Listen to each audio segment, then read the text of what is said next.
Guys, welcome back to Doozy Talks with Susie. Today I am going to be reacting to a video by Dr. Eric Berg.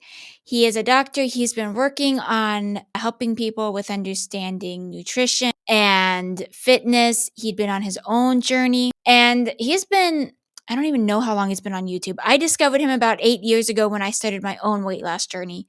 He had a lot of great tips I was able to apply, and it's helped me be able to learn even more as I continue learning how to fine tune my own health. So today, his video is about how to lose weight without dieting, because that's a big deal, right? Who really wants to have to go on a diet and change what they're eating if there's some easier way? Anyways, let's go ahead and see what he has to say. How to lose weight without changing your diet one bit. Let's first talk about exercise. Sounds Jumping rope. nice, At rest, right? you're burning about 50 calories, but when you're jumping rope, you burn about 560 calories per hour. 1 pound of fat is 3,500 calories. You would have to jump rope for 5.3 hours to burn 1 pound of fat. Let's say we wanted to walk off 1 pound That's of fat. You burn exhausting. 340 an hour walking briskly, which means you would need to walk 10.2 hours. Next activity is laughing. For every 10 minutes of laughing, you can burn off an extra 40 calories. To burn off 1 pound of fat, you're going to have to laugh for about 14 and a half hours. Let's move on to the next one. Fidgeting. You can actually burn an extra 50 I calories. gotta pause something on that. When he's like, you can walk for 14 and a half hours and then you'll burn 1 pound of fat. I'm like, oh my goodness. There was one time I accidentally went on a 6-hour hike. I got lost on the mountain. Fortunately, I was with my sister, and then we finally found civilization somewhere. But that was exhausting. I cannot imagine walking for 14 and a half hours just to get 1 pound of fat down. I'll be like, nope, I'm good.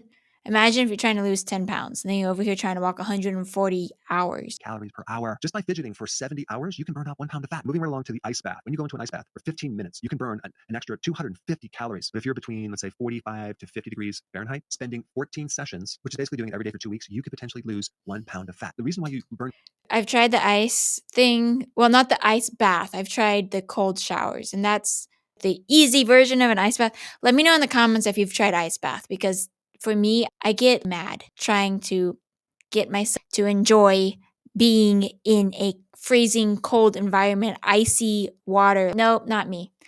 I hope to eventually get to that level, but I'm not at that level yet. If you are, let me know.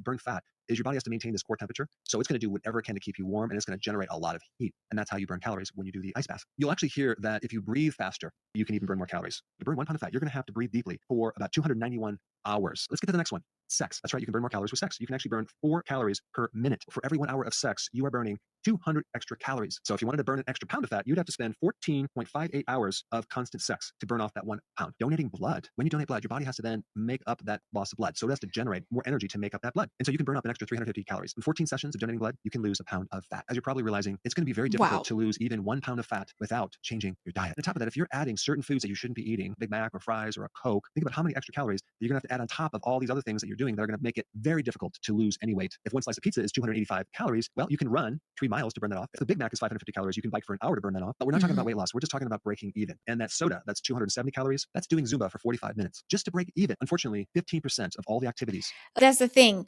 And I used to have this backwards too, is you're over here, you're like, so I ate for instance, a Big Mac.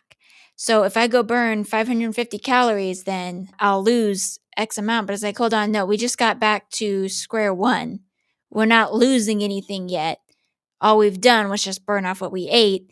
And now if we're still trying to lose a pound, we still have a pound to go. We still have another 3,600 calories that need to be burned. And exactly what he's saying here. That I just mentioned contribute to your actual weight loss, whereas 85% of the results from weight loss come from diet. You're going to have to change your diet. There is no other way. You cannot exercise your way out of a poor diet. I love exercise. I recommend it. I do it, but not necessarily for weight loss. What you get from exercise is higher fitness. You get better muscle tone. You get tremendous health benefits, but not necessarily a lot of weight loss. And unfortunately, when you see people at the gym week after week. See, that's what I got backwards when I started doing my own weight loss journey and I was able to lose 80 pounds. My focus was, how can I exercise in order to lose the weight? Not realizing how much of it had to do with my nutrition. And slowly I was able to get honed in on my nutrition so that it was working a little bit better. But to be honest, it's not until more recent, within the past year, 6 months or so, where I finally figured out how to maintain, how to keep my body from being up and down and all around. And, oh, I need to go work out so that I can lose weight. Working out is really good. I love working out. I feel good when I work out. But if you're working out because you're trying to lose weight, yes, it helps, but nutrition has a lot more to do with it than the food you eat has a lot more to do with it than all the exercise you do. Exercise is important, yes, but the food you eat plays a major role. Let's keep going. Trying to exercise off their stomach or trying to lose weight with exercise, it's very tempting for me to go up to them to give them some advice. But since you're watching the video, I want to give you some advice. If you want to lose actual fat, we're talking about fat, not just water weight, there's one really important thing you need to do. We have to keep insulin low. But the cool thing about doing that is your appetite and your cravings will go away. That'll make it really Mhm. easy to do and stick with. Because if you don't do that, you're going to have a massive struggle trying to lose weight with being hungry all the time with cravings. And that is torturous. To reduce insulin, you must go on a low carb diet, the ketogenic diet, where the primary thing you do is just lower your carbohydrates, not just sugar. You're going to have to look at the label and make sure they're between 20 and 30 grams for. I think this was the biggest breakthrough. We'll call it that. The biggest breakthrough for me was when I started reading labels for all of the food that I was eating. And then I could see, oh, this has this many calories, it has this many carbohydrates, this much protein, this much fat. And I was able to make sure, well, if this has 13 grams of carbohydrate and my goal is to stay below 100 grams of carbohydrate, then I can have it. But it's almost like my bank account only has 100 calories available in it today. So, or my bank account only has 100 grams of carbohydrate available for the day, and I'm going to spend 13 on this piece of food. And then I'm able to just practice staying within that range. And it helped so much. And just keep reading the food label until now I've pretty much got the food labels memorized. I can guess and be really close, if not completely accurate, on how much is in each of the foods as I go through to eat, or if I'm walking through the grocery store planning out what I'm eating. It's becoming more of second nature, but that's because I've been doing it for I started about 7 years ago, but I've been doing it more focused in the past year. The entire day. But it's very important to point out that we're not just talking about sugar, we're talking about carbohydrate, which includes sugar. And starches are those hidden sugars that will keep you from losing weight. That would be the bread, pasta, cereal, crackers, biscuits, and ingredients like maltodextrin, wheat flour. Some Mhm. people get rid of all the carbs. They just eat like meat, eggs, fish, cheese. That's called carnivore. They don't have any plants. It's very simple to do and they'll lose a lot of weight.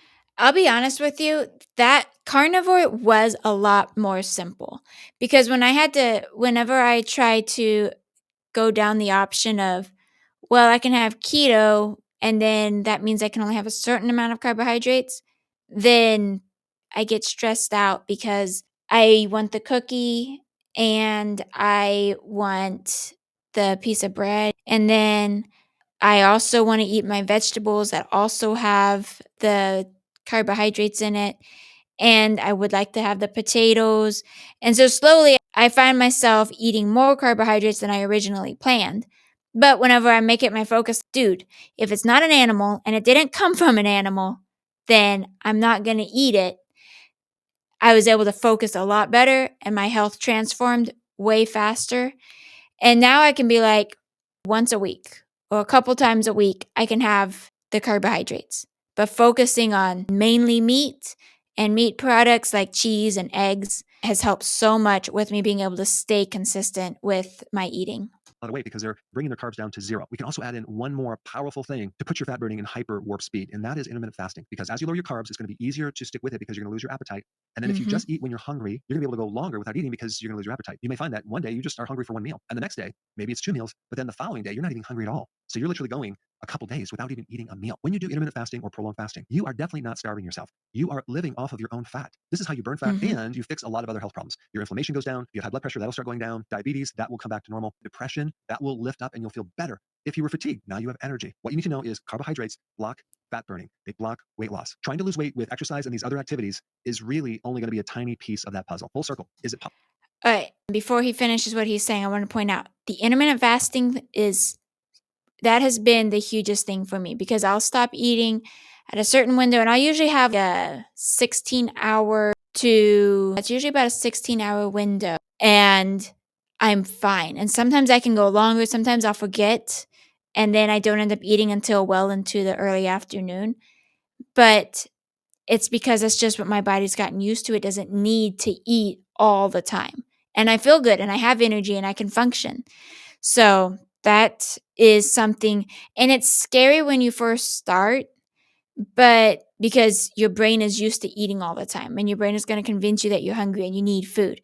But say you're the person who eats breakfast, lunch, dinner every day, maybe push off breakfast for an extra couple hours. And then eventually and then eat a small breakfast and then eat a small lunch. Then when dinner comes around, you can eat dinner like normal. And eventually that breakfast and lunch is going to just blend together. And then dinner is by itself. And you may find yourself I only eat 2 meals a day now. And I'm fine. I feel good. I've got energy for my workouts. And I strongly encourage some people. I don't know how I feel about it. Some people have a 4-hour window of eating, and that's just like that stresses me out a little bit because I don't have, in order to eat all the calories I need, trying to eat all that in 4 hours, my stomach isn't hungry enough for that. So I need to spread it out about 6 to 8 hours of eating. Is it possible to lose weight without changing your diet? The answer is yes, but it's only a tiny bit. Right, so that was the end of that one. Let me know what you think in the comments. We can lose weight without dieting, without the extreme dieting. We can lose weight without dieting. There is clearly evidence that suggests that. If you want to go for walking 14 and a half hours so that you can lose 1 pound of fat, go for it. You could do jump rope for a few hours and it'll help you. But to get the best results, you do actually need to change your diet routine and how you eat, when you eat, and you will notice a major difference. If you ask me what I did, the best techniques that worked for me was reducing my carbohydrates, barely eating carbohydrates, focusing on eating protein and healthy fats, and that was the most effective for me. Lift some weights, that's going to help with burning the body fat. It's going to help your body stay leaner and stronger and healthier. So let me know what you think in the comments, and I'll see you guys in the next video.